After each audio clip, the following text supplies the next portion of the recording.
আমাদের এখানে খুব ঝড় হয়েছে, সে কারণে মনে হয় আশেপাশের জঙ্গলে কোথাও কোনো গাছ ভেঙে গেছে, যে গাছে এই মৌচাকটা ছিল। ওদের সেই বাসা ভেঙে যাওয়াতে ওরা সবাই মিলে উড়ে এসে দেখো আমাদের এই আম গাছটা চারিপাশে ঘুরপাক খাচ্ছে। মনে হচ্ছে এই আম গাছেই কোথাও একটা বাসা বাঁধার প্ল্যান আছে ওদের।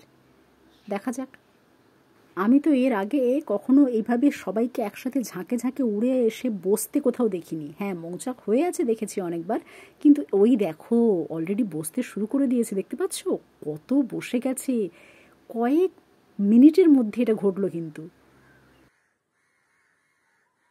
বাপরে বাপ, যেন মৌমাছির ঝড় হচ্ছে। এই সময় যদি বাইরে যাই না, একদম ঝাঁঝরা করে দেবে কামড়ে। বাপরে বাপ, এতক্ষণে একটু শান্ত হয়ে বসেছে সব। আজ যা ঘটলো সেটা আমি তো প্রথমবার দেখলাম। তোমরা?